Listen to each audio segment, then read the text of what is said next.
السلام علیکم ناظرین، میں ہوں نعیم خان، اپنے ڈیجیٹل پلیٹ فارمز پر آپ کو خوش آمدید کہتا ہوں۔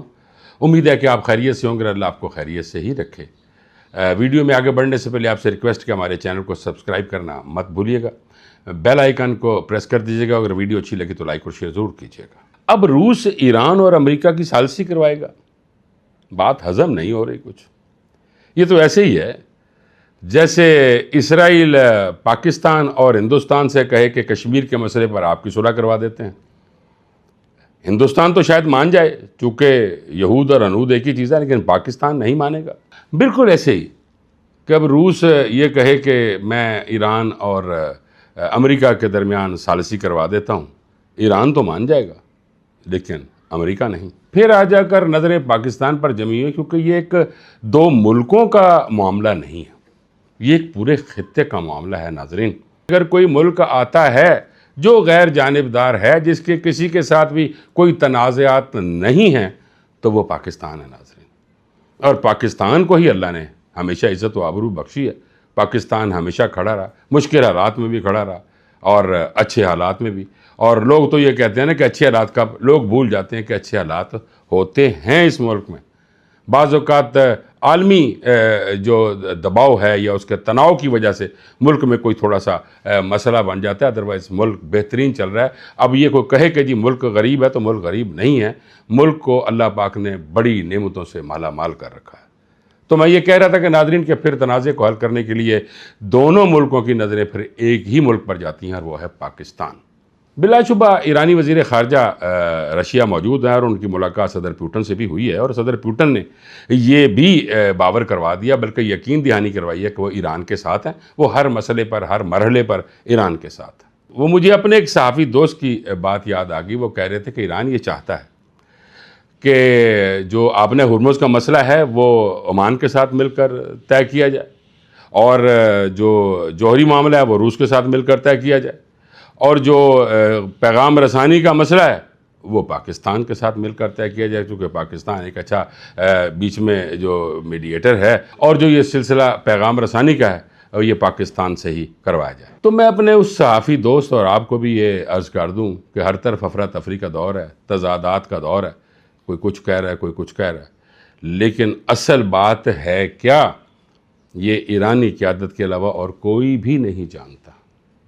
ٹیوی کہتے ہیں نا پنجابی ناظرین کو، ٹیوی لا رہے ہیں کہ انج چاہتا ہے تے انج چاہتا ہے تے انج چاہتا ہے، لیکن اصل بات ایران اور ایرانی قیادت کے علاوہ اور کوئی نہیں جانتا۔ یہاں میں ایک بات واضح کر دوں کہ پاکستان ایران میں اصلاح پسندوں کے ساتھ بات کرنا پسند کر رہا ہے، اور پاسداران انقلاب سے ذرا فاصلے پر رہ رہا ہے، اور ہر وہ شخص جو سخت سوچ رکھتا ہے پاکستان اس سے دور جا رہا ہے۔ باقر کالی باف کا پیچھے ہٹنا اور عباس عراقچی کا بڑھ کر آگے آنا، یہ انہی تمام چیزوں کی غمازی کرتا ہے۔ ایران چاہتا ہے کہ وہ آبنائے ہرمز کا کنٹرول اپنے پاس رکھے، لیکن یہ اس وقت تک ممکن نہیں جب تک باقی تمام ممالک بھی ساتھ نہ مل جائیں، چونکہ آبنائے ہرمز ایران اور عمان کے ساحلوں پر واقع ہے۔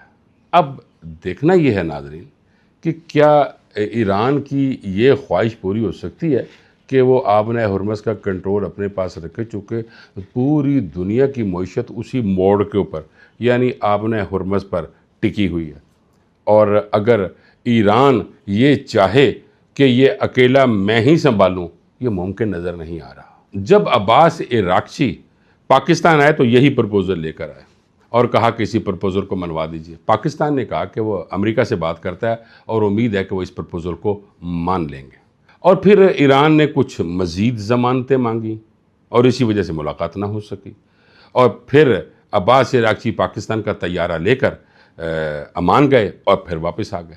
عباس عراقچی نے یہی پرپوزل عمانی حکام کے سامنے رکھی۔ عمانی حکام نے کہا کہ پرپوزل تو ٹھیک ہے، لیکن انہوں نے پھر ایک اگلا رستہ بھی بخاتا تھا۔ انہوں نے کہا کہ جب تک سعودیہ کو ساتھ نہیں ملایا جاتا یہ کنکریٹ نہیں ہو سکتی۔ ایرانیوں نے کہا گل تے تہاڈی ٹھیک ہے، سانوں بھی تو کوئی اعتراض نہیں۔ تو اس کا مطلب یہ ہوا کہ اب آبنائے ہرمز کا کنٹرول 4 ممالک کریں گے، یعنی پاکستان، ایران، عمان اور سعودی عربیہ، یہ مل کر کنٹرول کریں گے۔ اور اس میں جو خاموش حمایت حاصل ہوگی وہ چائنا کی ہوگی، چونکہ چائنا ہی زیادہ مستفید ہوتا ہے نا ایرانی تیل سے، تو خاموشی کے ساتھ وہ بھی حمایت کرے گا، یعنی چائنا۔